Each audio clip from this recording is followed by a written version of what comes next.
आंख बंद करने के बाद जो घोर अंधकार दिखलाई देता है उसको कहते हैं अविद्या माया। अविद्या क्यों? क्योंकि वहाँ कोई विद्या रहती नहीं है। विद्या मतलब ज्ञान, कोई ज्ञान रहता ही नहीं है। प्रकाश भी माया है, उस प्रकाश को कहते हैं विद्या माया। तिनकर भेद सुनाओ तुम दो, विद्या अपर अविद्या दो। आंख बंद करने पर जो घोर अंधकार था वो अविद्या माया थी। अविद्या माया को आप दृष्टियोग की साधना करके मानस जप मानस ध्यान करके पार कर गए, प्रकाश में चले गए। ये प्रकाश क्या है? ये भी माया है, ये विद्या माया है। इसमें बड़ा सद्गुण है। इस माया में गुण ही गुण भरा हुआ है, इसमें गुण भरा हुआ है। जिसके भीतर प्रकाश होता है उसके भीतर बहुत गुण हो जाता है। जिसके भीतर प्रकाश हो जाए ना, वो आप सबके मन की बात को जान लेंगे। किनके मन में क्या चल रहा है सब प्रत्यक्ष में दिख जाएगा।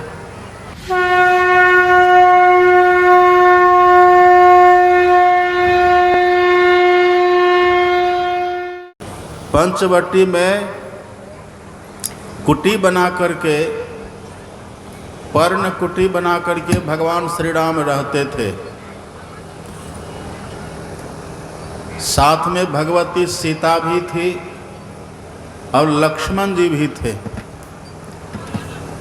गोस्वामी तुलसीदास जी लिखते हैं, एक बार प्रभु सुख आसीना, लक्ष्मण बोले बचन छल हीना। पंचवटी में भगवान श्री राम अपने आसन पर बैठे हुए थे, बड़े सुख से बैठे हुए थे। भगवान सुखासन में बैठे हुए थे भगवान। और सुखासन आप जानते हैं ना, सुखासन किसको कहते हैं? जो करलाही के बगल में है वो तो सुखासन गांव है। सुखासन का मतलब है सुख पूर्वक जिस आसन से हम बैठ सकें, वो है सुखासन। अथवा ये कह दीजिए, जिस आसन से बैठने के बाद हमें सुख ही सुख मिले, वह है सुखासन। ये सुखासन है कौन? ये आसन किसको कहते? सुखासन किस आसन को कहते हैं? अभी जो देखिए हम लोग बैठे हुए हैं ना, और जो दीक्षा के समय दीक्षा में बतलाते हैं,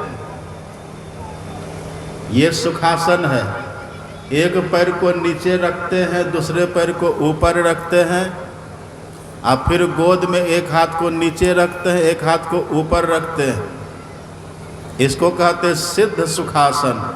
इसको सिद्धासन भी कहते हैं, सुखासन भी कहते हैं। इस आसन से यदि कोई बैठे ना, तो मैंने पहले ही कहा था आपको, इस आसन से यदि कोई बैठे तो उसको घुटना में दर्द कभी नहीं होगा, उसके पीठ की रीढ़ कभी झुकेगी नहीं, कमर दर्द से भी बचे रहेंगे, उनका ध्यान भी अच्छा बनेगा, और इस आसन से बैठने पर मन भी शांत रहता है। आसन की बड़ी महिमा होती है। और देखिए, जैसे यहाँ हम लोग बैठ करके सत्संग कर रहे हैं ना, मानो इसी तरह से वहाँ पंचवटी में राम, लक्ष्मण और सीता ये तीनों बैठकर सत्संग कर रहे हैं। तब ये लोग बैठे कैसे हैं? एक बार प्रभु सुख आसीना। भगवान श्री राम सुखासन में बैठे हुए। तो हम लोगों को भी चाहिए कि सत्संग में सुखासन में बैठे। जो दीक्षा लिए उनको तो पता ही होगा। एक पैर को नीचे रखिए, बायां पैर को नीचे रखिए और दाहिना पैर को ऊपर रखिए, एक दूसरे पर ठीक से एडजस्ट करके रखिए।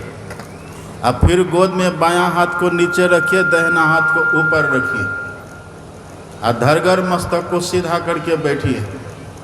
यही है सुखासन। इसको सिद्धासन भी कहते हैं। और आपको आश्चर्य होगा, इसी आसन से शंकर भगवान भी बैठते थे। आप पढ़िएगा शिव संहिता, भगवान शंकर बैठते भी थे और इस आसन से बैठने के लिए कहते भी थे और इस आसन को सबसे श्रेष्ठ भी कहते थे। शंकर भगवान कहते हैं नासनं सिद्ध सदृशम, सिद्धासन के समान कोई आसन नहीं होता। तो भगवान शंकर भी सत्संग करते थे तो इसी आसन से बैठ करके करते थे। इस आसन से बैठिएगा तो आलस भी नहीं आएगा, इसी आसन से बैठिए। अब लक्ष्मण जी सामने बैठे हुए, भगवान बैठे हैं और लक्ष्मण जी सामने बैठे हैं। तो लक्ष्मण जी ने राम भगवान से प्रश्न किया है। क्या प्रश्न किया है? देखिए, कई तरह का प्रश्न किया है। लक्ष्मण जी कहते कि हे प्रभु, कहु ज्ञान वैराग अरु माया, कहूँ सो भगति करहूँ जेहि दाया। हे प्रभु, हे श्री राम, हे भगवान, ज्ञान की बात कहिए। सब मेरी तरफ देखिए, इधर आप सबका ध्यान भटक रहा है, सब इधर एक टक मेरी तरफ देखिए। सुन रहे ना सब मेरी बात? इधर देखिए, सब मेरी तरफ, एक टक मेरी तरफ देखिए, सब इधर एक टक देखिए। देखिए लक्ष्मण जी ने कितना सुंदर प्रश्न किया है। कहा हूँ हे प्रभु, कहिए। क्या कहिए? ज्ञान विराग अरु माया, कहूँ सो भगति करहूँ जेहि दाया।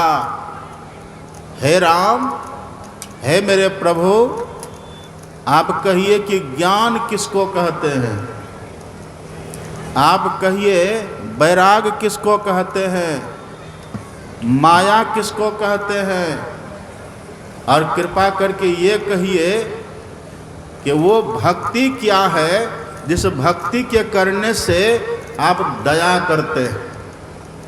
जो भक्ति करने से आपकी कृपा मिले वो भक्ति क्या है, ये कहिए। कितना प्रश्न हुआ? गिनती कर रहे हैं ना?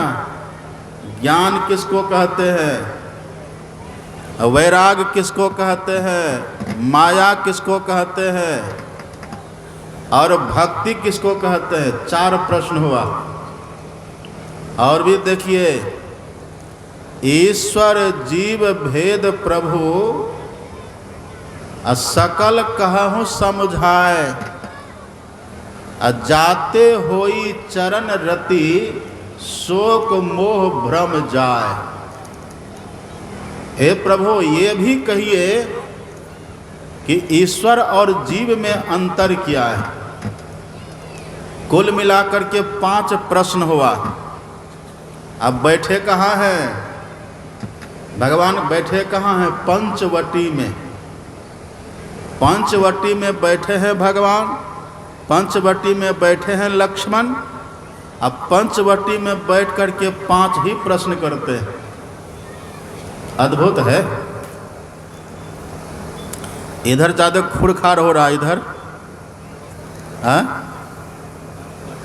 इधर देखिए मेरी तरफ। इतना भीड़ काहे आ गया? आप लोग कहाँ कहाँ से आ गए? हे भगवान, बैठने की जगह नहीं है।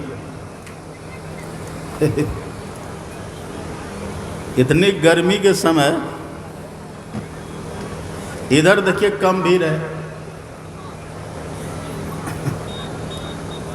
श्री सद्गुरु महाराज की आज हम देख रहे हैं, इतना बड़ा पंडाल होने के बाद भी आप ऐसे बैठे हुए हैं जैसे लोग पैसेंजर ट्रेन में सफ़र करते हैं।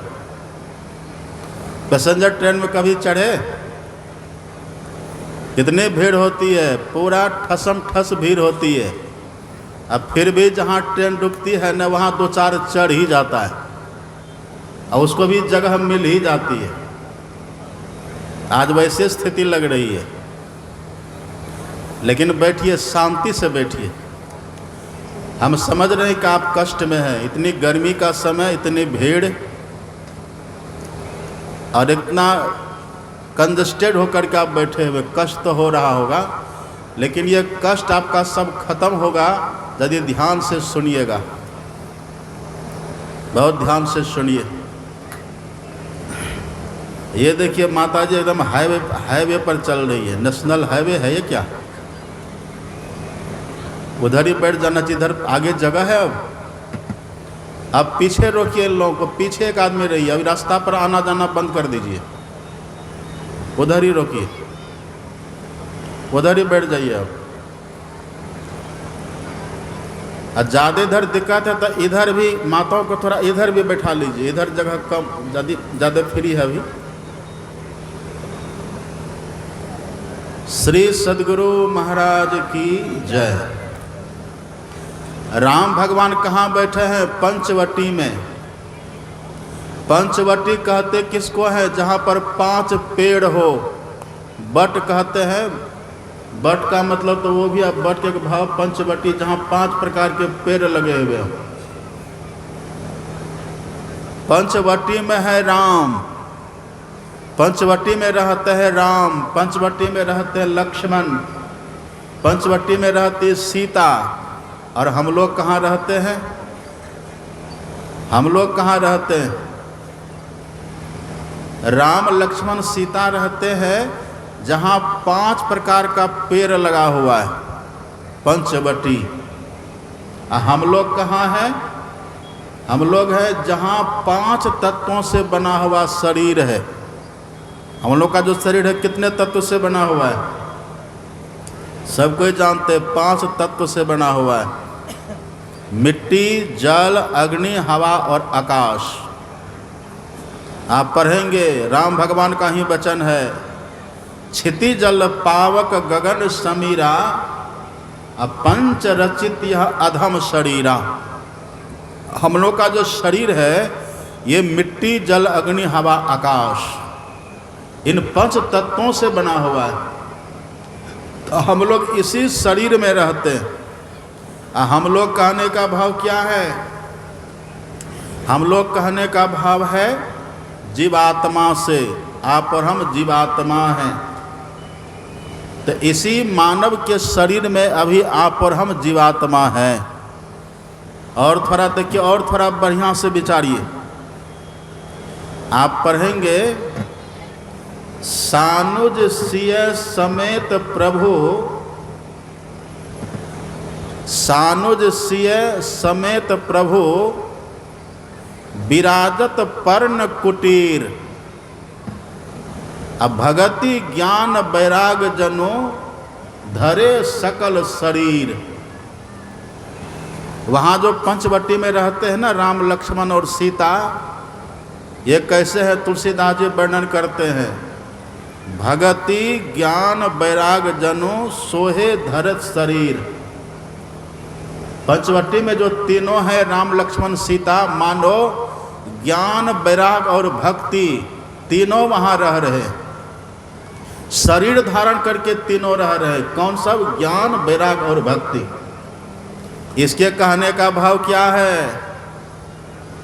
इसके कहने का भाव, ये जो हम लोगों का मानव शरीर है ना 5 तत्वों से बना हुआ, इसी मानव तन से भक्ति का साधन हो सकता है, इसी मानव तन से ज्ञान का साधन हो सकता है, इसी मानव तन से वैराग्य का साधन हो सकता है। ये सिद्धांत है। अन्य शरीरों से कोई सोचे कि हम भक्ति कर ले, अन्य शरीरों में रह करके संभव नहीं है। और जब तक भक्ति नहीं करेंगे तो मुक्ति मिलेगी। जब तक हम भक्ति नहीं करेंगे तो जन्म मरण से छुट्टी नहीं है।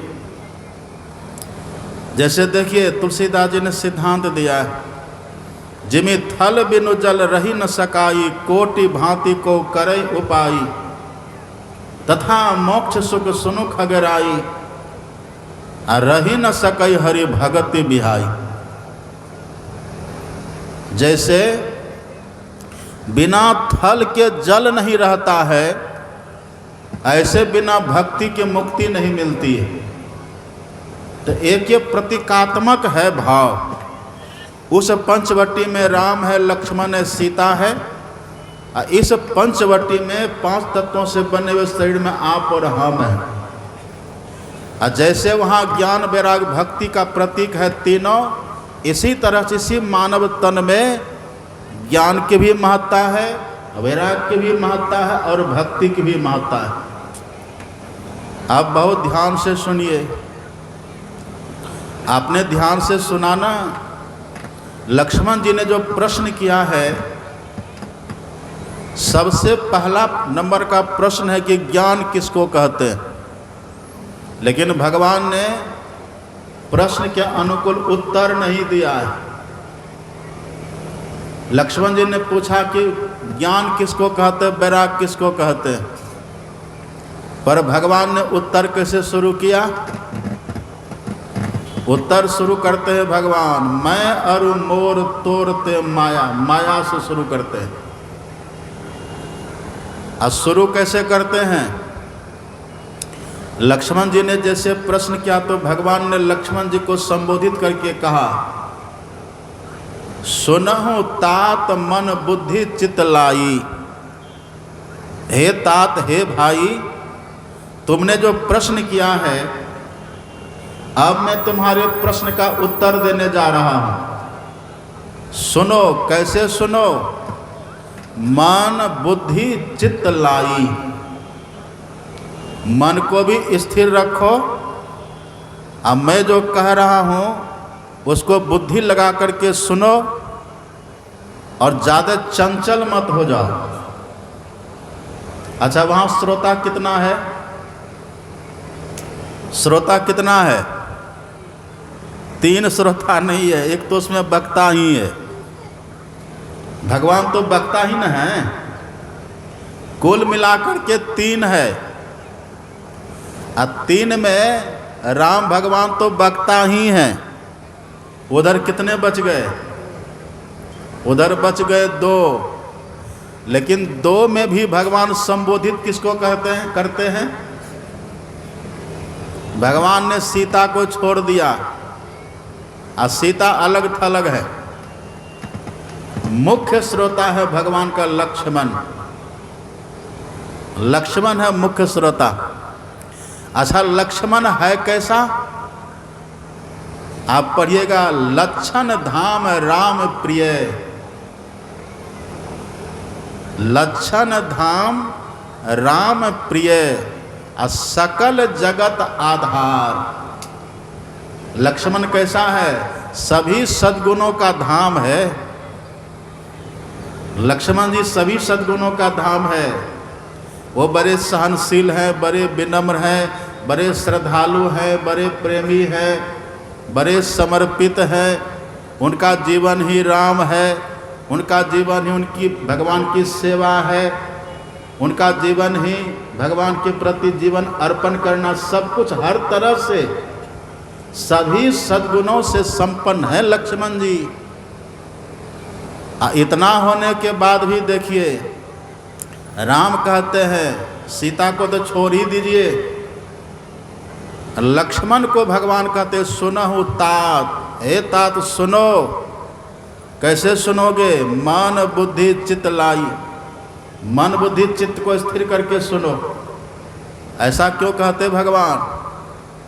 ऐसा इसीलिए कहते हैं कि यदि मन लगा करके नहीं सुनोगे, बुद्धि लगा करके नहीं सुनोगे, तो हम कहेंगे कुछ और समझ लोगे कुछ। ऐसा होता है ना। अब वहाँ देखिए श्रोता कितना है? एक ही श्रोता हुआ कुल मिला करके। लक्ष्मण जी केवल श्रोता बन करके बैठे हुए, और तब भी भगवान कहते मन बुद्धि चित्त को लगा करके सुनो। यहाँ कितने श्रोता हैं देखिए, यहाँ कितने श्रोता हैं। जब एक श्रोता में भगवान कहते मन बुद्धि चित्त लगा करके सुनो, तो यहाँ किस तरह से सुनना चाहिए? यहाँ कितने श्रोता हैं? यहाँ कितने हमारा ध्यान भटकाने वाले हैं, कितने शोर करने वाले हैं, कितने आने जाने वाले हैं, कितने विघ्न करने वाले हैं, कितने बच्चे हैं। देखिए कैसे कैसे कर रहे हैं। भगवान कहते ज्ञान की बात को बहुत सावधान होकर के सुनना चाहिए। यहाँ तो लक्ष्मण जी अकेला है तब कह रहे हैं, लक्ष्मण जी हैं, पुरुष हैं, भाई हैं, फिर भी कह रहे हैं। याद करिए जब राम भगवान ही गए थे माता सबरी की कुटिया में, तब भगवान ने क्या कहा था? वहाँ भी माता सबरी अकेली थी, वहाँ भी माता सबरी से भगवान ने कहा था सावधान सुनो, ऐ सबरी सावधान होकर के सुनिए, ऐ माता सबरी सावधान होकर के सुनिए। सावधान सुनो अधरु मन माही, जब तक सावधान होकर के सुनिएगा नहीं तो मन में बात आएगी, मन में बात अटेगी नहीं, अटेगी। सुनने का कुछ और सुन लीजिएगा कुछ, हम कहेंगे आम और समझ लीजिएगा इमली, लाभ नहीं होगा। एक जगह से सत्संग हो रहा था, एक बड़े अच्छे बाबा थे, प्रवचन दे रहे थे। अब बड़ी भीड़ थी, एक बूढ़ी माता जी उधर से आई, अब पूरे भीड़ में एक दूसरे को हटाते हुटाते, भीड़ को चिढ़ते फाड़ते, सबको विघ्न बाधा करते, बीच में जाके बैठ गई। अब बीच में जाके बैठी तो कभी इसको देखे, कभी उसको देखे, कभी इधर देखे, कभी उधर देखे, कभी मोबाइल निकाल करके चलावे। कैसे देखिए बच्चा सब कर रहा है, देखिए। इन बच्चों को शांत करके रखिए, जिसका जिसका बच्चा है शांत करके रखिए।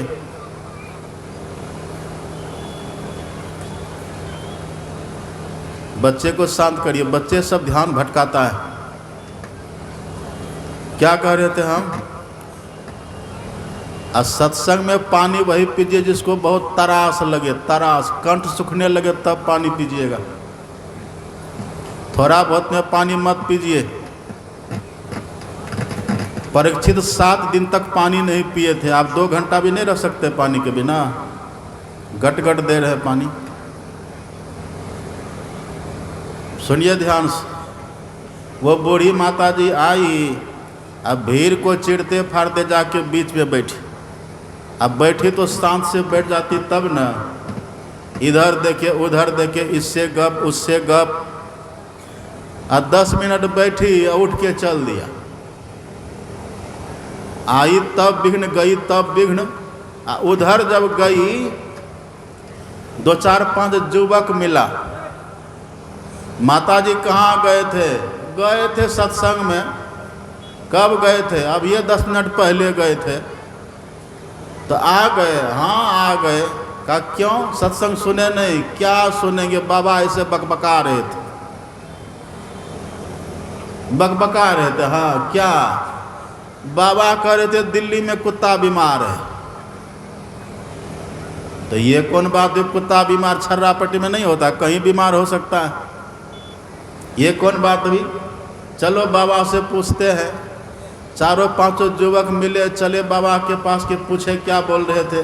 अब बाबा तो बाबा होते सीधे भोले भाले, और युवक का तो आप जानते हैं, जहाँ युवकों का संग वहाँ बाजे मृदंग, और जहाँ बुढ़ों का संग वहाँ खर्चे का तंग। 4 5 युवक गया बाबा के पास। अरे बाबा क्या बोल रहे थे? आप प्रवचन कर रहे थे। स्पीड देखिए, हे भगवान, उधरे रहिए सब। बाबा क्या बोल रहे थे? प्रवचन कर रहे थे। आप क्या बोल रहे थे? दिल्ली में कुत्ता बीमार है। बाबा का नहीं तो हम ऐसा क्यों बोलेंगे? बूढ़ी बगल से कहती है बाबा हो के झूठ बोलते हैं, गेरवा कपड़ा पहन करके झूठ बोलते बाबा हो के। हम अपने कान से सुने आप बोल रहे थे दिल्ली में कुत्ता बीमार है। अब बेचारे बाबा कहते हम तो ऐसा बोले नहीं थे। युवक कहते कि बाबा ये बूढ़ी माता जी है, एक तो माता जी है, ऊपर से बूढ़ी है, ये झूठ बोलेगी? कहिए, ये जो कार्यक्रम अपने कान से सुने हैं, तो आप यही सब प्रवचन करते कि दिल्ली में कुत्ता बीमार है, ये कौन बात हुई? तब बाबा ने सोचा ऐसा हम क्या बोले, ऐसा तो ये तो हम कभी बोले नहीं कि दिल्ली में कुत्ता बीमार है। आइए माता जी कर अपने कान से हम सुने हैं। बाबा फेर में पड़ गए। तब जब बहुत याद किए, याद करते करते तब बाबा को याद हुआ, अरे हम ये थोड़े कह रहे थे कि दिल्ली में कुत्ता बीमार है। कहा तब हम ये कह रहे थे दिल्ली में कुतुब मीनार है। हम कह रहे थे दिल्ली में कुतुब मीनार है। अब बूढ़ी माता सुन गई दिल्ली में कुत्ता बीमार है। इसीलिए राम कहते हैं, सुनहु तात मन बुद्धि चित लाई, अब थोड़े मह सब कहूँ बुझाई। थोड़े में सब बुझा करके कहता हूँ। अब देखिए भगवान ने सबसे पहली बात क्या कही, ज्ञान की बात को भगवान छोड़ दिए, वैराग्य की बात को भगवान छोड़ दिए। सबसे पहली बात भगवान क्या कहते हैं, माया की बात।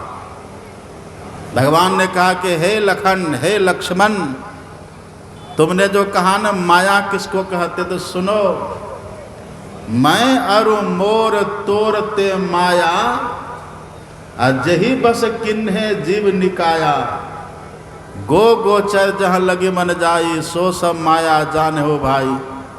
हे भाई, मैं और मेरा, तू और तेरा, यही है माया। जहाँ तक हमारी 14 इंद्रियां, जहाँ तक हमारी 10 स्थूल इंद्रियां जा सकती हैं, और जहाँ तक हमारा मन जो सूक्ष्म इंद्रिय है वो जहाँ तक जा सकता है, वो सब के सब माया है। मतलब क्या हुआ, इस आँख से जो कुछ हम देखते हैं वो सब माया है, कान से जो सुनते हैं वो सब माया है, हाथ से जो पकड़ते हैं वो भी माया है, अब पैर से जहाँ तक हम चल करके जाते वो सब माया है, मुंह से जो बोलते वो सब माया है। अब कहते कहते भगवान इन सब बातों को कहते कहते कह देते, मन भी जहाँ तक जाता है वो सब माया है। अब कहिए दुनिया में माया के सिवा कुछ रहा? सब कुछ माया माया हो गया कि नहीं? लेकिन बड़ा अद्भुत है, सुनिएगा ध्यान से, यहाँ जो कुछ है वो सब माया है। लेकिन माया का अर्थ क्या होता है? माया कहते किसको है? माया क्या है? बड़ा अद्भुत बात है ये देखिए भगवान तो कह दिए, ये जो कुछ यहाँ है सब माया है। हम जो कुछ देखते हैं सब माया देखते हैं।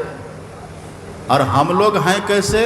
आप पढ़िएगा रामचरितमानस में, ईश्वर अंश जीव अविनाशी, चेतन अमल सहज सुख राशि।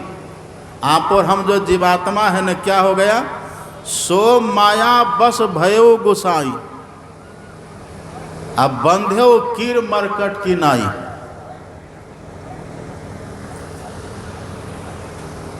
आप और हम सब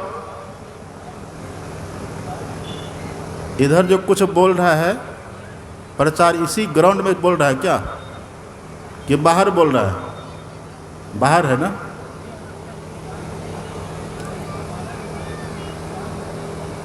हाँ सुनिए, तुलसीदास जी लिखते हैं, हम सब माया के बस हो गए, हम सब माया के बसीभूत है। यहाँ जो कुछ देखते सब माया है। यहाँ कहने का मतलब क्या हुआ?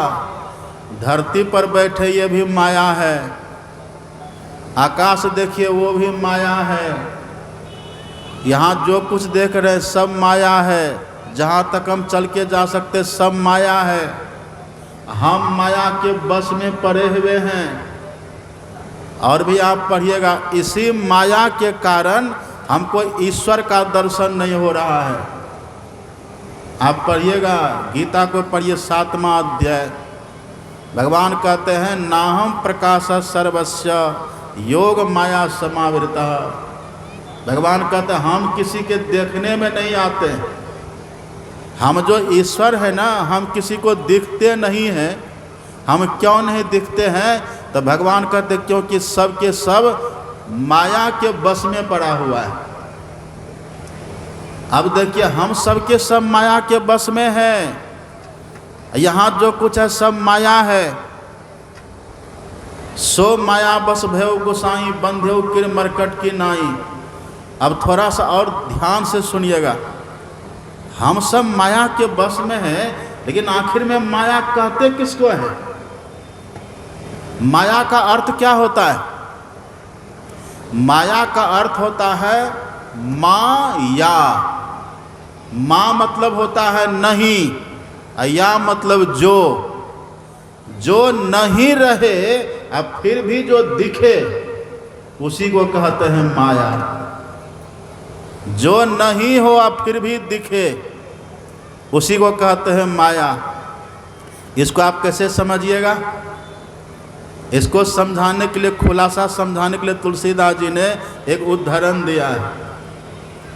उदाहरण में तुलसीदास जी कहते हैं, रजत सीप महभास जिमी, जथा भानु कर बार। रजत सीप महभास जिमी, जथा भानु कर बार। आप देखिए, गर्मी के समय रोड पर चलते रहते हैं, और जब बहुत धूप पड़ रही हो तब कहिए आपको रोड पर थोड़ी दूर आगे में पानी छलमल छलमल दिखता है कि नहीं? अनुभव किए हैं कभी? किए हैं अनुभव? बस में चलिए, बस में बैठिए, आगे चलिए, बस में चलिए, या अपनी कार से चलिए, जब बहुत धूप पड़ रही हो उस समय आप देखिएगा रोड पर जैसे आगे में पानी बह रहा हो, ऐसा लगता है कि नहीं?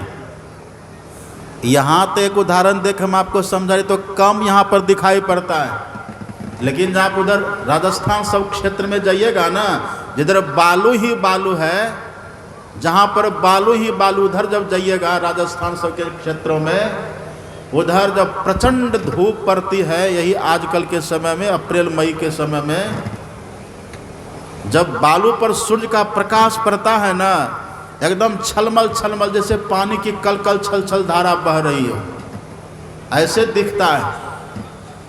अच्छा एक बात कहिए, जब आप बस में बैठ करके चलते हैं और आगे आपको रोड पर पानी छल छल कल कर करके दिखता है, आपको लगता है पानी, लेकिन आप पानी उसको मानते हैं? पानी मानते हैं उसको? आप देखते हैं लेकिन आप पानी मानते नहीं। क्यों नहीं मानते हैं? क्योंकि आपको विवेक है, आप जान रहे कि धूप के कारण दिखाई दे रहा है। लेकिन आप चले जाइए राजस्थान में, राजस्थान में बहुत जंगल भी है, और जंगलों में मृगा रहती है, मृगा रहता है, हिरण रहता है। वहाँ जब प्रचंड धूप पड़ती है बालू के ऊपर, सूर्य का प्रकाश, वो जब कल कल छल छल की धारा जैसे पानी की धारा बहती है वैसे दिखता है। मनुष्य तो समझ जाते, उधर नहीं जाते, लेकिन जो मृगा उसको देखता है ना, तो मृगा प्यासा मृगा होता है, उसको प्यास लगती है। और उधर तो जल्दी पानी कहीं मिलता नहीं, राजस्थान के क्षेत्रों में जिधर बालू ही बालू, रेत ही रेत है। अब मृगा को जैसे प्यास लगती है तो मृगा उसी पानी को, वो जो छल छल कलकल की धारा बहते जैसी सी दिखती है, मृगा को लगता है कि सही में पानी बह रहा है। आप और हम तो समझ जाते हैं ना कोई धूप के कारण हो रहा है, लेकिन मृगा नहीं समझता है। मृगा क्या करता है? उस पानी को देख करके प्यास के कारण उस नकली पानी को, पानी है नहीं फिर भी दिखता है, वो पानी वहाँ है नहीं, पानी फिर भी दिख रहा है। अब वो मृगा प्यास के मारे, प्यास बुझाने के लिए उस पानी के तरफ बढ़ता है, लेकिन जहाँ पर पानी दिख रहा था मृगा को, वहाँ जब मृगा पहुँचता है ना, तो लगता है कि अब वहाँ पर, यहाँ नहीं थोड़ा आगे में पानी है। धूप है ना वहाँ जगह, तो वहाँ से आगे में दिखेगा। अब वहाँ जैसे मृगा जाता है वहाँ भी पानी नहीं रहता है। ऐसे बढ़ते बढ़ते वो मृगा बहुत दूर चला जाता, उसको पानी मिलता नहीं है। नीचे से बालू की तपन, ऊपर से सूर्य का प्रचंड प्रकाश, अब पेट में पानी की प्यास, ये तीनों से वो मृगा आक्रांत होकर के, दुखी होकर के उसी बालू की धरती पर तरप तरप करके मर जाता है, कुछ नहीं मिलता है। इसी बात को अपने सदगुरु महाराज जी ने, आप पढ़िएगा, पदावली में लिख दिए हैं।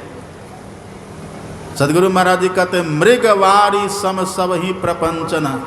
मृग मतलब वही मृगा, वारी मतलब पानी। वो जो मृगा देखता है ना पानी की तरफ, बालू के ऊपर धूप, वही मृगवारी, उसी को बोलते हैं। तो यही तुलसीदास जी कहते हैं, जथा भानु कर बारी। भानु कहते हैं सूर्य को, और बारी कहते हैं पानी को। जैसे सूर्य का प्रकाश पड़ने से बालू के ऊपर पानी पानी दिखता है लेकिन वो है नहीं। इसी तरह से माया का अर्थ होता है जो दिखे पर हो नहीं, अब फिर भी दुख दे, वही है माया। सुन रहे मेरी बात? अभी सुन रहे थे ना, हमारे पूज्य हरिराम बाबा सुना रहे थे अभी। घटतम प्रकाश व शब्द पटत्रय जीव पर है छा रहे, अकर दृष्टि और ध्वनि योग साधन ये हटाना चाहिए। इनके हटे माया हटेगी। है झूठ, है ये माया झूठ, लेकिन अभी कोई सोचे कि इससे हम बच जाएं, नहीं बच पाइएगा। ये दुख देता है, हम दुखी होते हैं, अभी कोई बच नहीं सकते। जैसे मृगा नहीं बचता, ऐसे हम नहीं बच सकते, लेकिन है झूठ। और थोड़ा देखिए, और थोड़ा बढ़िया से देखिए, समझिए, और थोड़ा बढ़िया से। हम आपको गोस्वामी तुलसीदास जी महाराज की वाणी और सुना रहे हैं। देखिए ना, तुलसीदास जी कहते हैं, आप और हम जो ईश्वर का अंश है ना, जीव हैं, ईश्वर अंश जीव अविनाशी, अचेतन अमल सहज सुख राशि। अब देखिए, सो माया बस भयो गुसाई, अब बंध्यो कीर मरकट की नाई। मरकट कहते बंदर को। आप कभी देखे बंदर को लोग कैसे पकड़ता है? बंदर पकड़ने वाले को देखे? आप नहीं देखे होंगे, लेकिन हम लोग देखे। हम लोग जब हरिद्वार में रहते थे तो उधर मदारी सब आता था, बंदर पकड़ने वाला सब। जो मदारी लोग होते हैं ना, बंदर पकड़ने वाले, जहाँ बंदरों का झुंड होता है वहाँ चला जाता है। अब कैसे जाता है? अपने पास एक कोई कलश ले लेता है, सुराही ले लेता है। सुराही देखे हैं आप लोग? सुराही देखे हैं? सुराही एक घड़ा, मिट्टी का घड़ा होता है, लेकिन घड़ा का मुंह तो बड़ा होता है ना, सुराही का मुंह छोटा होता है, जिसमें लोग पानी पीते हैं। उसको बोलते हैं गांव घर में इंडियन फ्रिज। जैसे लोग फ्रिज में पानी को रख के ठंडा करते हैं ना, ऐसे सुराही में आप पानी भर करके रखिए गर्मियों में, देखिए कितना शीतल शीतल पानी हो जाएगा। देखे, लोग गर्मी के समय सुराही में पानी भर करके पीते हैं, बहुत ठंडा हो जाता है। तो सुराही का जो मुंह होता है ना, बहुत साकरा छोटा होता है। जो मदारी लोग होते हैं, बंदर पकड़ने वाले, वो क्या करता है? वही एक सुराही ले लेता है, और सुराही लेकर के वो चले जाते वहाँ जहाँ बंदरों का झुंड होता है, और साथ में कुछ मिठाई ले लेते हैं, एक बड़ा सा लड्डू मिठाई ले लेते हैं। लड्डू देखे ना, बूंदिया का जो लड्डू होता है बड़ा वाला, वो बूंदिया का लड्डू ले लेता है। और जा करके वो जो सुराही लेकर के जाते हैं, सुराही को धरती में कंठ तक, मतलब मुंह तक, खाली मुंह को ऊपर छोड़ करके पूरा गाड़ देता है धरती में, और उसके चारों तरफ मिठाई को गुड़ करके छिड़क देता है। मिठाई को रगड़ करके गुड़ करके छिड़क देता है चारों तरफ। एक बड़ा सा लड्डू लेकर के सुराही के भीतर में रख देता है। और आप जानते हैं ना, बंदर को खुशबू, बंदर को सुगंध, बंदर को गंध बहुत लगता है। बंदर जो भी कुछ खाएगा तो देखिएगा पहले सूंघता है। बंदर सबको सूंघ सूंघ के खाएगा, तो उसको सुगंधी दुर्गंधी सुगंध उसको बहुत लगती है। तो जैसे वहाँ मिठाई को छिड़कते हैं मदारी, अब बंदर को खुशबू लगती मिठाई की। मिठाई की खोज करते करते वो बंदर सुराही के पास जाता है। अब पहले तो बाहर की मिठाइयों को जो छिड़का था गुड़ करके, उस मिठाई को पहले चुन चुन करके बंदर खा लेता है। और जब बाहर की सब मिठाई खत्म हो जाती है, अब फिर भी खुशबू आती है। क्यों? क्योंकि सुराही के भीतर भी एक लड्डू रखा हुआ है। बाहर का तो सब मिठाई खा लिया, अब उसके भीतर जो सुराही के भीतर जो एक लड्डू रखा है बड़ा सा, अब उसकी खुशबू भीतर से आती है। तब बंदर क्या करता है, झांक करके देखता सुराही के भीतर, देखता वहां भी एक लड्डू पड़ा हुआ है, उसकी खुशबू भी आती है। अब बंदर धीरे से अपना हाथ उसमें डालता है। हाथ डाल दिया और लड्डू को भर मुट्ठी ऐसे पकड़ लेता है। अब जैसे लड्डू को भर मुट्ठी पकड़ता है बंदर, और ऊपर जो खींचने लगता है, अब निकलेगा निकलेगा कैसे रहा रे? अब लड्डू निकलेगा उसका हाथ? क्यों नहीं निकलेगा? सुराही है ना, उसका मुंह सांकड़ा है। इधर से तो हाथ ऐसे गया था तो चला गया, पर जब लड्डू पकड़ के निकालने लगा, अब उसका हाथ निकलता ही नहीं है। लेकिन बंदर क्या समझता है? बंदर के मन में होता है कि अरे लगता मेरे हाथ को किसी ने पकड़ लिया। पकड़ा है कोई दूसरा पकड़ा है। लेकिन बंदर को लग क्या रहा है? किसी ने पकड़ लिया। अब कहिए झूठ है कि सच है? बंदर को जो लग रहा है किसी ने पकड़ लिया, ये झूठ है कि सच है? बिल्कुल गलत है, ये झूठ है। बंदर को किसी ने पकड़ा नहीं है। लेकिन बंदर के मन में ये भ्रम हो जाता है कि किसी ने हमें पकड़ लिया। ये भ्रम है बंदर को।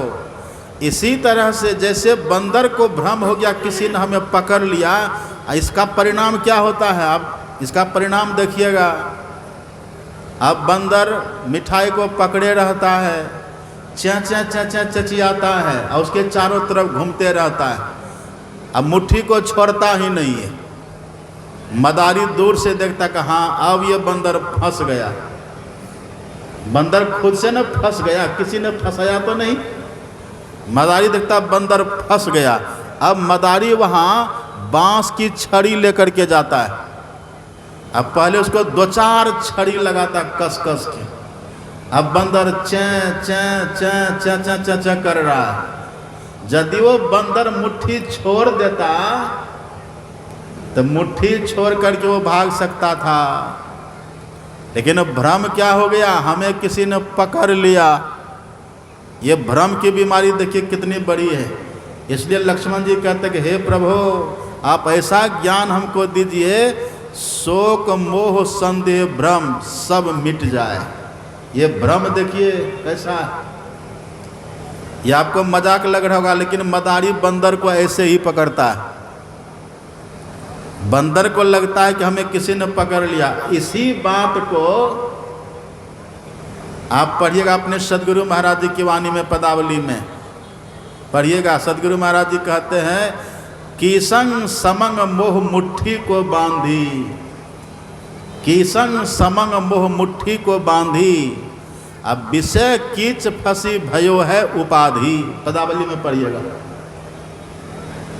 तुलसीदास जी कहते मरकट और अपने सदगुरु महाराज जी कहते कीस। और दोनों का अंदर होता, दोनों का अर्थ होता है बंदर। कीस मतलब भी बंदर होता है, अब मरकट का अर्थ भी बंदर होता है। तुलसीदास जी कहते हैं बंध्यो किर मरकट की नाई। इसी बात को आप पढ़िएगा संत कबीर साहब की वाणी में। संत कबीर साहब ही कहते हैं मरकट मुट्ठी स्वाद नहीं बहुरे, घर घर रटत फिरो, आ कहे कबीर नलनी के सुगना तो ही कवन पकड़ो। अरे तुझको किसने पकड़ा है? तूने खुद से पकड़ लिया है। तुमने खुद से पकड़ा है, तुमको किसी ने नहीं पकड़ा है। ये कहने का भाव माया ने हमको नहीं पकड़ा, हम खुद से माया के बस हो गए। इसे जीव को माया ने नहीं पकड़ा, ये जीव आप और हम खुद से माया के बस में हो गए। आप कहिएगा कि बाबा हम माया के बस में हो गए, इसका प्रमाण, इसका प्रतीक क्या है? बहुत ध्यान से सुनिए, सुन रहे मेरी बात को साहब? पंडाल में है कि नहीं? ये लल्लू किसका है? ये काहे घूम रहा है बीच में? भगाइए सबको उधर। श्री सद्गुरु महाराज की, इधर देखिए मेरी तरफ, देखिए बंदर को देख उसको भ्रम हो गया है। अब आप कहिएगा कि बाबा बंदर को जो भ्रम हुआ तो प्रत्यक्ष में दिख रहा है कि सुराही में अपने हाथ को पकड़ लिया है, अपने से मिठाई को पकड़ करके फंस गया है, वो तो दिख रहा है। लेकिन हम लोग माया के बस में हैं, इसका प्रतीक क्या कैसे समझेंगे? अब देखिए यहाँ पर बंदारी बंदर को मार मार करके बस कर लेता है। अब कभी देखे मदारी क्या करता है बंदर को बस करके? उसके पहले तो 2-4 छड़ी मार मार करके बंदर को शांत करता है, अब फिर उसके गले में रस्सी डाल देता है, और रस्सी डाल करके सुराही को फोड़ करके तब उसके भीतर से बंदर के हाथ को निकालता है बाहर। और आपको आश्चर्य होगा, सुराही के भीतर से हाथ निकल जाने के बाद भी बंदर उस लड्डू को नहीं छोड़ता है, तब भी नहीं छोड़ता है। तब मदारी क्या करता है, वो जो बांस की छड़ी लेके रहता है ना हाथ में, उसी छड़ी से उसके लिलहवा पर 2-4 छड़ी लगाता है। यहाँ यह है ना लिलहवा, इसी लिलहवा पर 2-4 छड़ी लगती है बंदर को, तब वो भक से मिठाई को छोड़ देता है। लेकिन परिणाम क्या हुआ? मदारी के बस हो गया। अब कबीर साहब कहते घर घर रटत फिरो। अब देखे एक बार जब हम अपने घर पर थे तो हम बहुत छोटे थे, हम बैठ करके अंगना में दूध भात खा रहे थे। बहुत दिन पहले की बात है, जब मेरा घर उधर था, उधर उस बस्ती में दुर्गा मंदिर है उधर, तब की बात। पूज्य दादाजी मेरे तब बहुत छोटे थे हम, तो पूज्य दादाजी कहीं से एक बंदर ले आए थे। अब बंदर के गला में रस्सी, हम अंगना में बैठ के दूध भात खा रहे थे। तब बंदर, हमको क्या पता कि क्या आ रहा है पीछे से, और दादाजी के हाथ में बंदर की रस्सी। अब बंदर उधर से आया पीछे से, अब बस बंदर छरप के मेरे कंधा पर बैठा। जैसे बंदर मेरे कंधा पर बैठा तो हम दूध भात छोड़ करके हम भी उछल गए ऊपर। जैसे उछले देखे बंदर तो हम चिल्लाने लगे। तब दादाजी रस्सी से खींच लेते हैं, कहते डरो मत, ये बंदर है, डरो मत। और तब हम देखते थे उस बंदर को पजामा, ऐसे कपड़ा लपेट देते थे पजामा कुर्ता की तरह, पजामा कुर्ता पहना देते थे, एक लाठी उसके हाथ में दे देते थे। अब बंदर से कहते थे जाओ ससुराल। अब बंदर क्या करता था, बस लाठी को दोनों हाथ से कंधा पर पकड़ लेता था और 2 ही पैर पर चलता था जैसे ससुराल जा रहे हैं। अब क्या उसको ससुराल मिलेगा? उसको ससुराल जाएगा वो?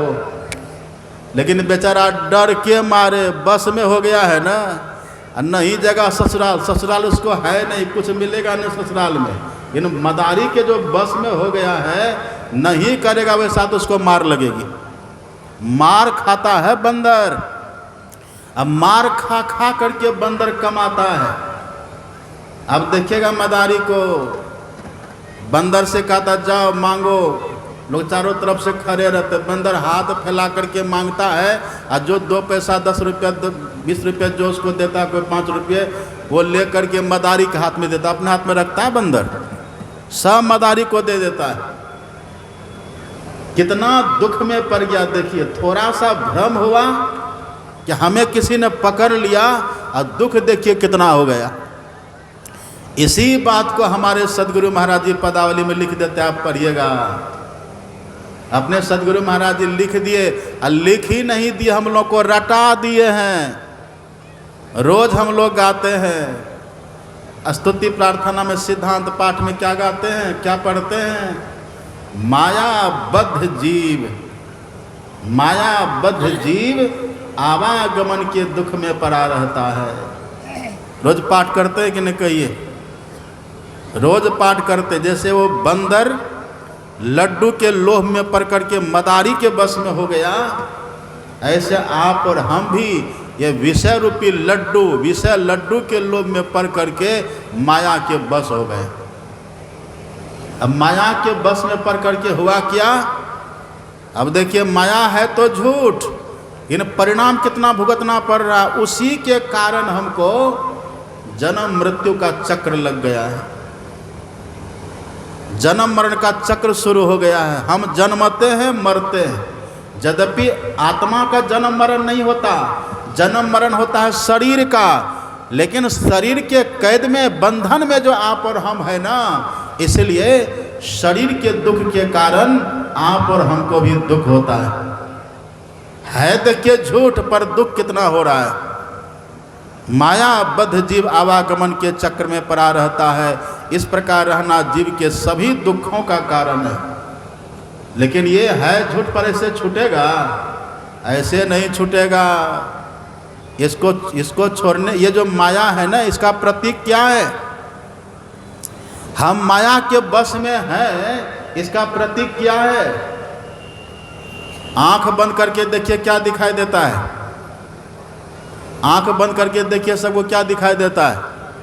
अंधकार दिखता है कि नहीं? ये माया का प्रतीक है।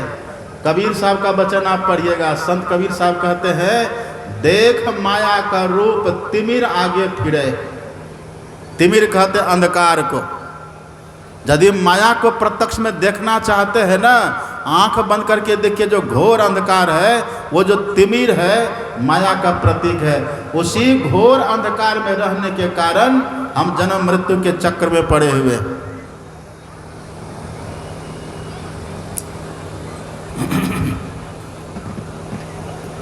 घिंच के बैठाइए इनको, जल्दी घिंच लीजिए ना, ऐसे मानेंगे। हाँ, श्री सद्गुरु महाराज की जय। उधर रोकते कहना आप लोग। देखिए लोग कैसे कर रहा। देखिए लोग कैसे, यहाँ क्या है ये? वही शुरू में बैठे काम, सबको उधर ही रोकिए। क्या कह रहे थे हम? क्या कह रहे थे? आंख बंद करने पर जो अंधकार देखते हैं, क्या है ये? माया है। ये कैसी माया है? आंख बंद करने पर जो अंधकार दिखता है, अंधकार में कुछ ज्ञान होता है। कहीं अंधकार में कुछ ज्ञान होगा? जहाँ पर घोर अंधकार रहता वहाँ पर कुछ ज्ञान होता है? कुछ ज्ञान वहाँ नहीं होता है। इसीलिए इसको कहते हैं अविद्या माया। आंख बंद करने के बाद जो घोर अंधकार दिखलाई देता है, उसको कहते हैं अविद्या माया। अविद्या क्यों? क्योंकि वहाँ कोई विद्या रहती नहीं है। विद्या मतलब ज्ञान, कोई ज्ञान रहता ही नहीं है। आप अपने कमरे में बैठे हुए हैं, मान लीजिए रात्रि का समय है, आप अपने कमरे में बैठे हुए हैं, अब बल्ब जल रहा है। आपके कमरे में आप बैठे हुए हैं, बल्ब जल रहा है, आपके कमरे का गेट खुला हुआ है, और आप देख रहे हैं कि आपके कमरे में उस गेट होकर के एक सांप आपके कमरे में घुस रहा है। अब सांप को कमरा में घुसते हुए देख लिए, उसी समय बिजली गुल हो गई, उसी समय लाइट चली गई, बल्ब बंद हो गया, घोर अंधकार हो गया। अब कहिए क्या दशा होगी आपकी? अब कहिए आपको सांप दिखाई पड़ेगा? सांप दिखाई पड़ेगा और आपको क्या लगेगा? आपको लगेगा पता नहीं, यही तो सांप नहीं आ गया। और जहाँ पैर उठा करके रखना चाहिएगा, आपके मन में होगा क्या पता वहीं पर सांप बैठा हो। लगेगा कि नहीं? सांप है एक, लेकिन अंधकार जो हो गया है, अब वही एक ही सांप आपको सब जगह लगेगा। पता नहीं उधर जगह वहीं सांप हो। खड़ा रहने में भी आपको दुख लगेगा, क्या पता यहीं पर सांप आ जाए। सांप है देखिए एक ही, अंधकार जो हो गया है ना, अब एक ही सांप आपको दुख दे रहा है।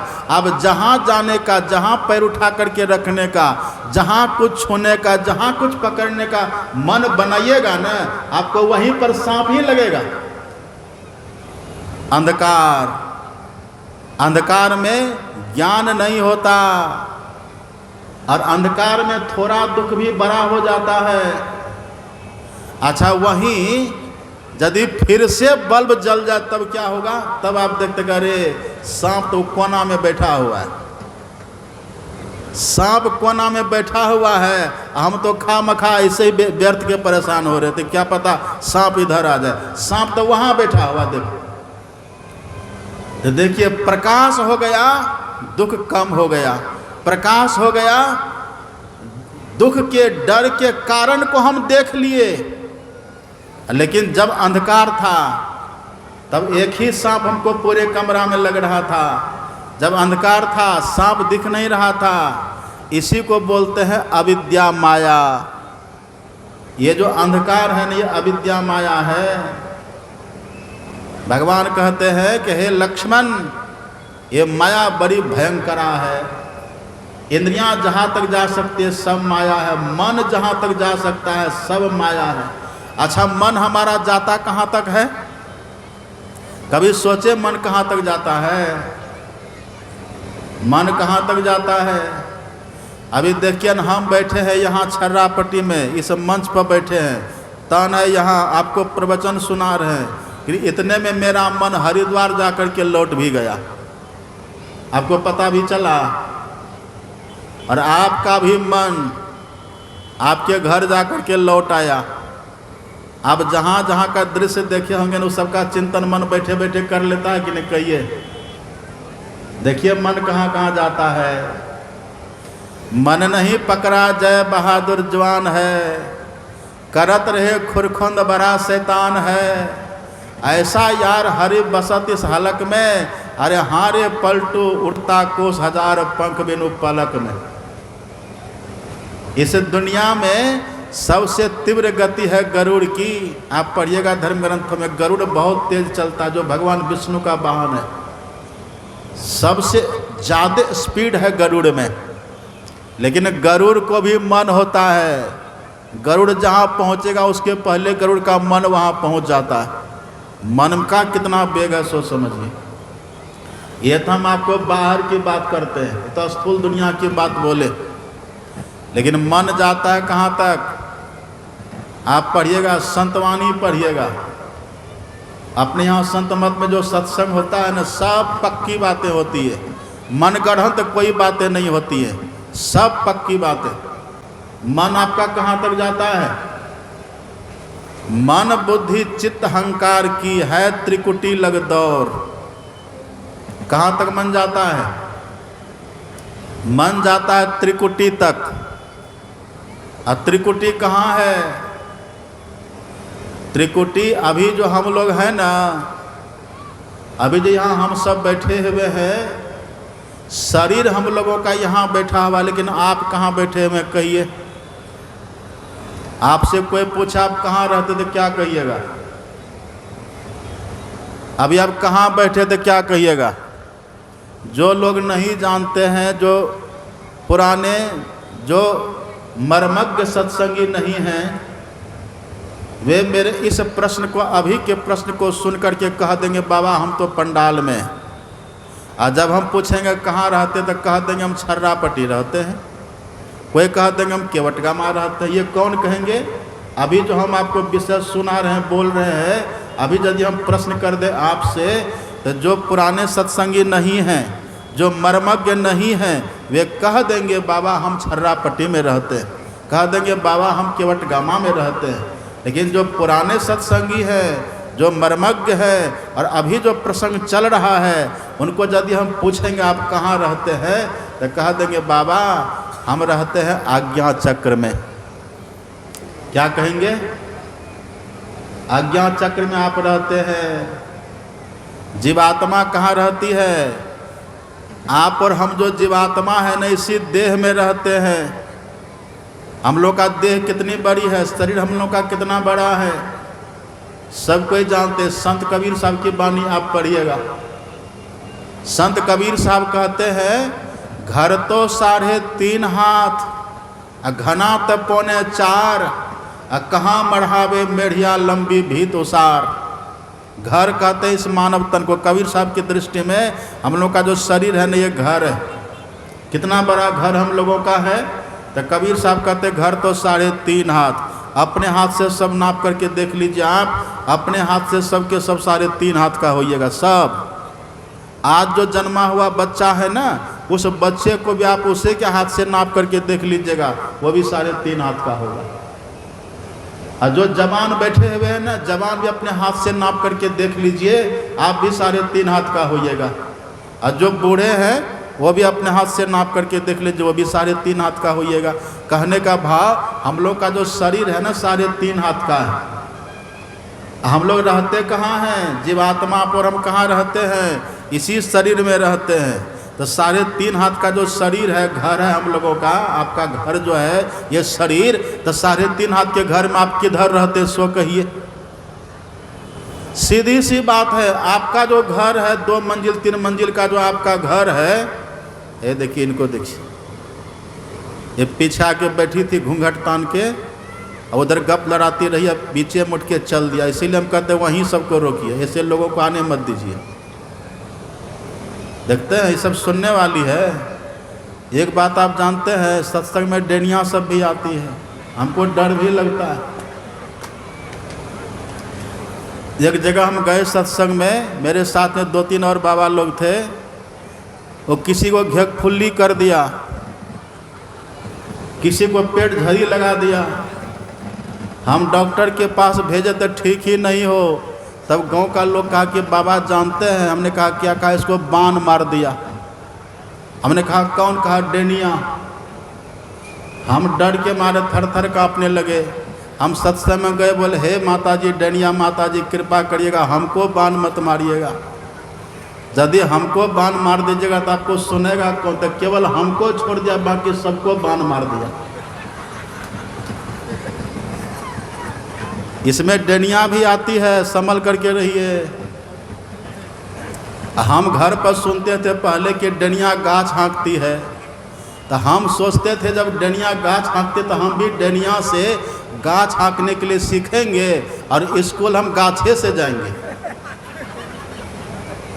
ये बस और साइकिल के चक्कर में कौन हम गाछे में बैठ के स्कूल जाएंगे, ये सब सुनते थे। देखिए तरह तरह के लोग होते हैं।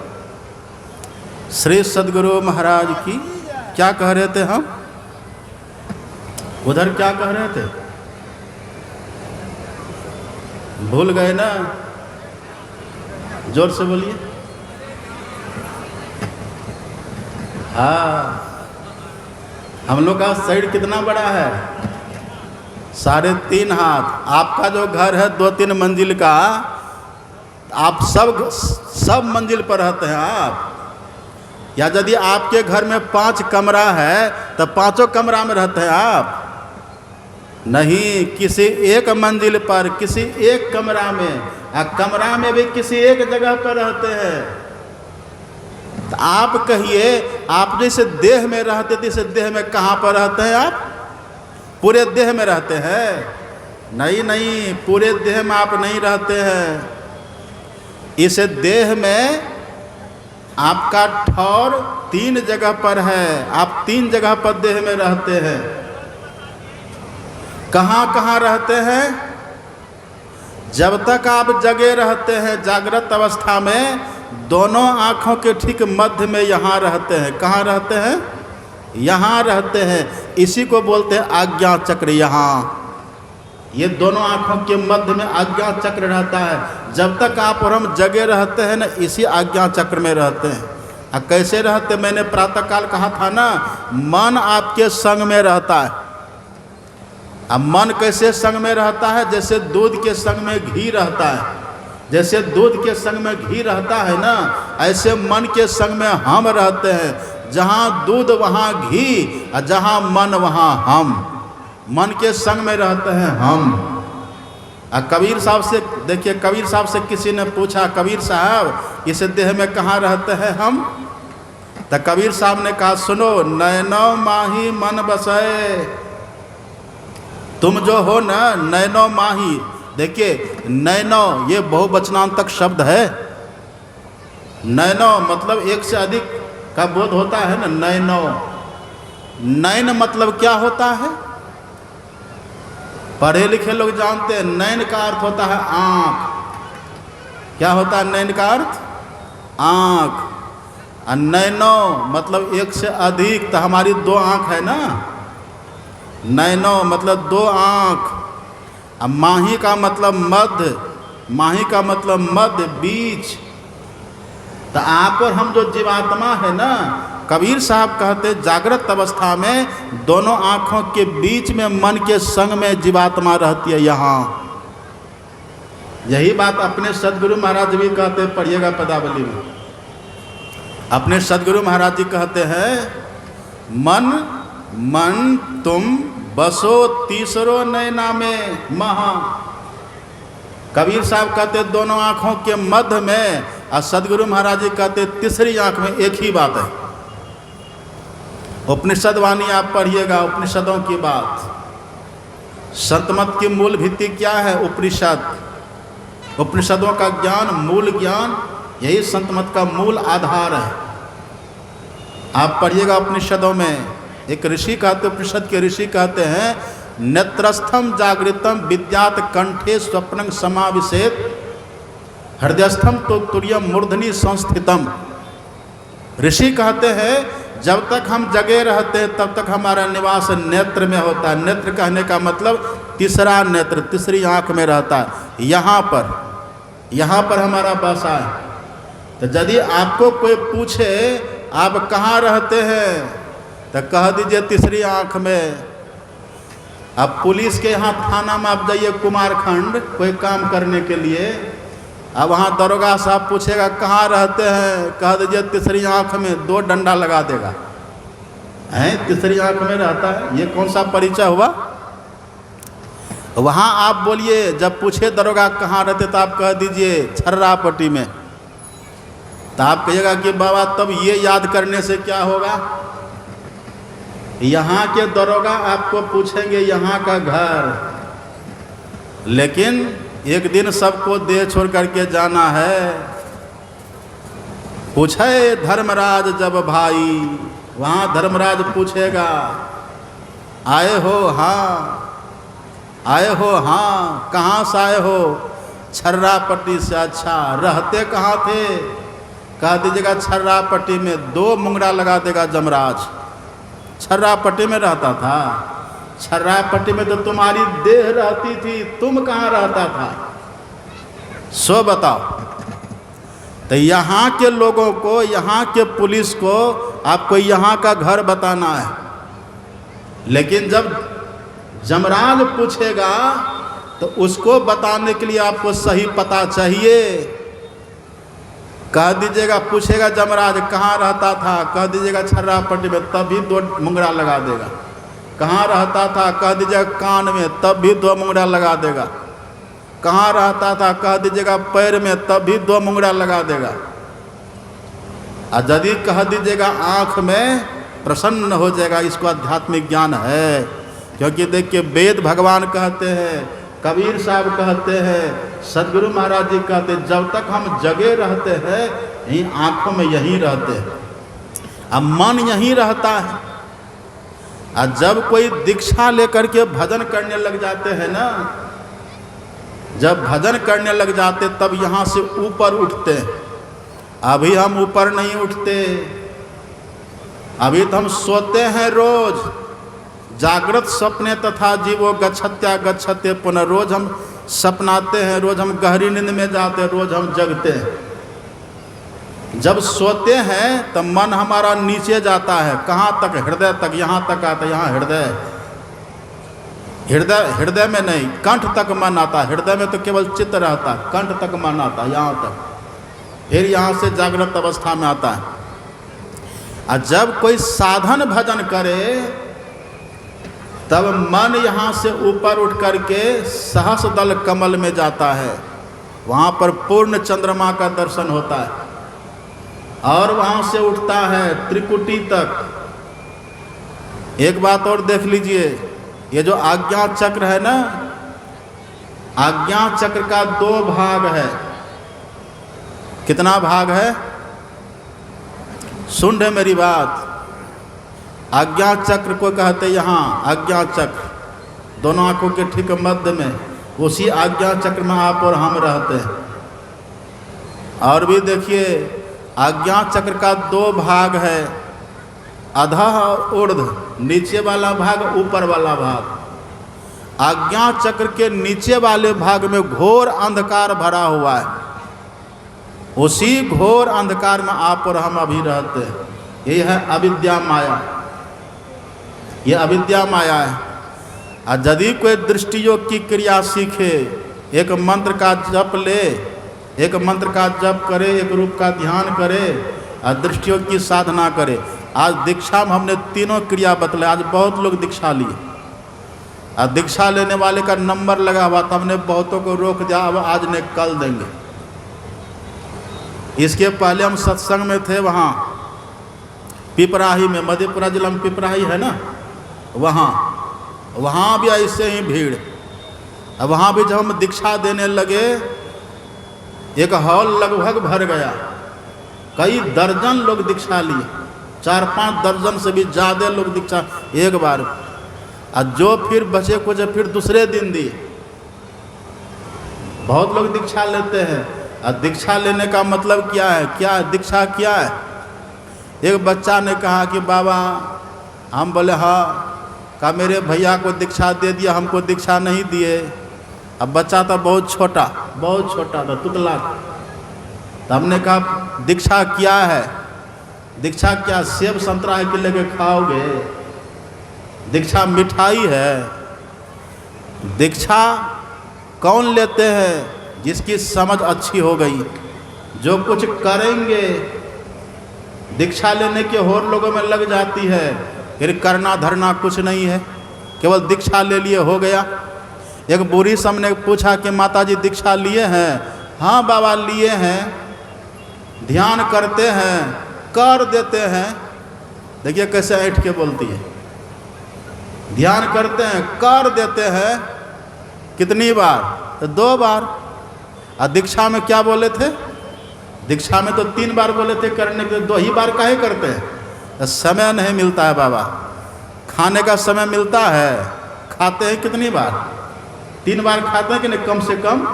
और दिन भर तो बकरी छाप हो गए खाते रहते। अपने यहाँ हिंदू में, हिंदू सनातन, हम अपने यहाँ वैदिक सनातन धर्म में त्रिकाल संध्या की महत्ता है।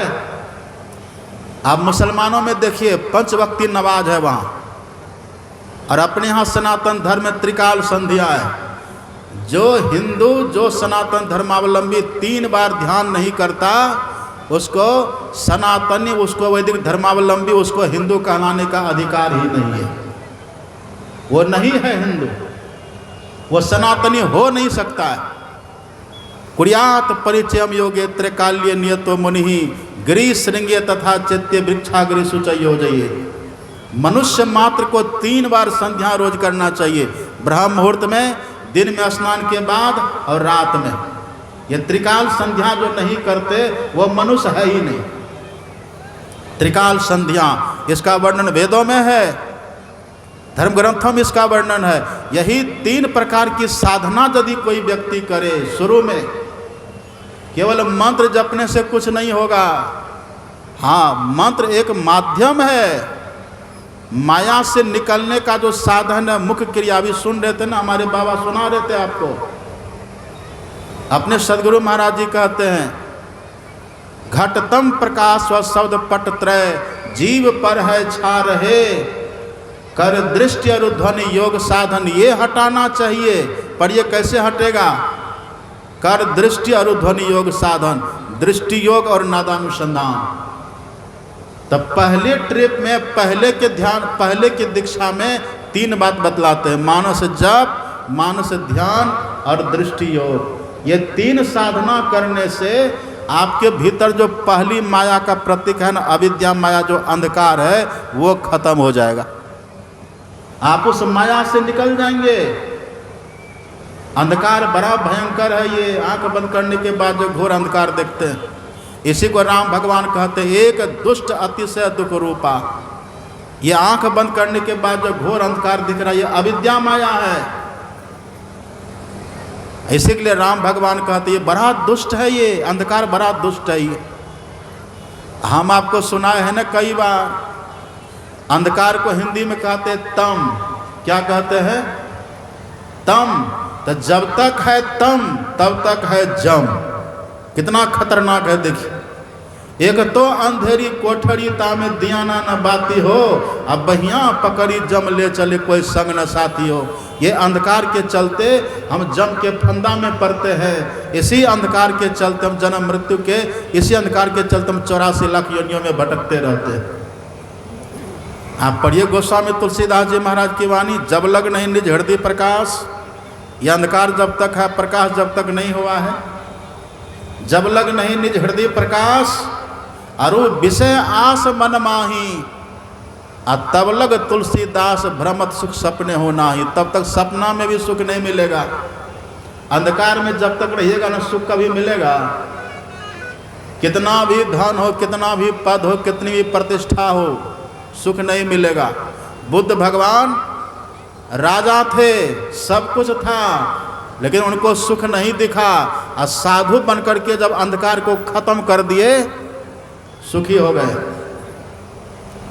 एक व्यक्ति के दरवाजे पर कुआं था। सुनिए ध्यान से, थोड़ा एक कहानी सुना देते बीच में।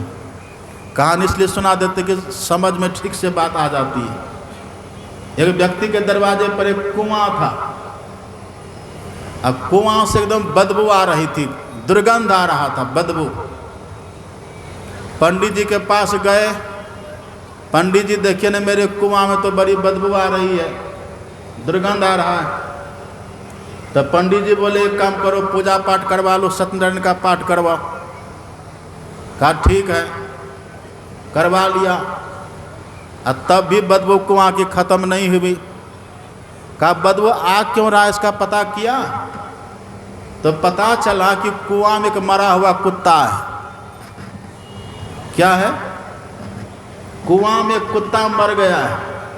अब कहिए कुआं में कुत्ता मर गया तो पूजा पाठ करने से बदबू खत्म होगी? खत्म होगी बदबू? कहा चलो पूजा पाठ करने से बदबू खत्म नहीं हुई तो कोई बात नहीं, एक काम करिए, इसमें गंगा जल थोड़ा डाल दीजिए।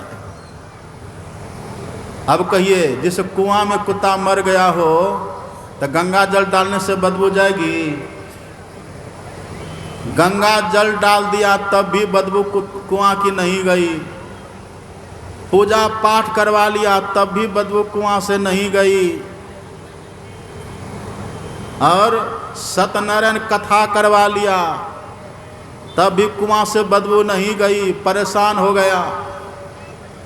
एक महात्मा के पास गया, कहा कि बाबा बड़ा दुख की बात है। कहा क्या दुख हुआ? कहा देखिए ना, कुआं मेरे दरवाजे पर था, पानी बड़ा मीठा था, लेकिन पानी से बदबू आने लगा। कहा क्यों बदबू आने लगा? कहा कि बाबा कुत्ता मर गया था, उसी में है। कहा कुछ किया कि नहीं? कहा बहुत कुछ किए। कहा क्या किया? कहा पूजा किए, पाठ किए, सत्यनारायण कथा करवाए, गंगा जल डाले, तब भी बदबू है। महात्मा ने कहा मूर्ख, कुत्ता को निकाला? कहा कुत्ता को तो नहीं निकाले। तो कुत्ता को निकालवे नहीं किया, पूजा पाठ कर रहा है, तो बदबू कभी जाएगी? कहिए जाएगी कभी बदबू? कभी वो बदबू नहीं जाएगी। ऐसे आंख बंद करने के बाद जो अंधकार दिखता है ना, इस अंधकार में रह करके कितना भी पूजा पाठ करिए, अंधकार में रह करके कितने भी कथा करिए, अंधकार में रह कर कितना भी बड़े से बड़े पद पर जाइए, अंधकार में रह करके चाहे मंत्री जंत्री तंत्री जो बन जाना है बन जाइए, अंधकार में रह करके मुखिया सरपंच जो बनना है बन जाइए, अंधकार में रह करके डीएम सीएम पीएम जो बनना है बन जाइए, लेकिन दुख कभी नहीं मिटेगा। दुख कब मिटेगा? आप कहीं भी हैं, किसी भी पद पर हैं, जहाँ भी हैं, वहीं रह करके अपने भीतर के अंधकार को मिटा दीजिए, आप वहीं सुखी हो जाइएगा। ये अंधकार कैसे मिटेगा? ये अंधकार कैसे मिटेगा? खंजरी बजाने से? ये अंधकार कैसे मिटेगा? गेरुआ कपड़ा पहनने से? ये अंधकार कैसे मिटेगा? तिलक लगाने से? ये अंधकार कैसे मिटेगा? कंठी बांधने से? ये अंधकार कैसे मिटेगा? फुलैश करने से? ये अंधकार कैसे मिटेगा? ये अंधकार को मिटाने का भेद है, इस अंधकार को मिटाने की युक्ति है। उसी युक्ति का नाम है दृष्टि योग की साधना। उसी युक्ति का नाम है छठी भक्ति दम की साधना। उसी युक्ति का नाम है राम भक्ति चिंतामणि सुंदर। उसी भक्ति का नाम है उसी युक्ति का नाम है स्वतंत्र भक्ति। उसी युक्ति का नाम है गुप्त भेद। उसी भक्ति का नाम है शंकर भजन। ये सब उसी का नाम है। उसी युक्ति का नाम है नासाग्र ध्यान। उसी युक्ति का नाम है सहरग का ध्यान। उसी युक्ति का नाम है बिंदु का ध्यान। कितना नाम है देखिए, संत महात्मा ऐसे बोले हैं ये सब बात। आप ये सब नहीं करिएगा और सोचिएगा कि माया से बच जाए, संभव है?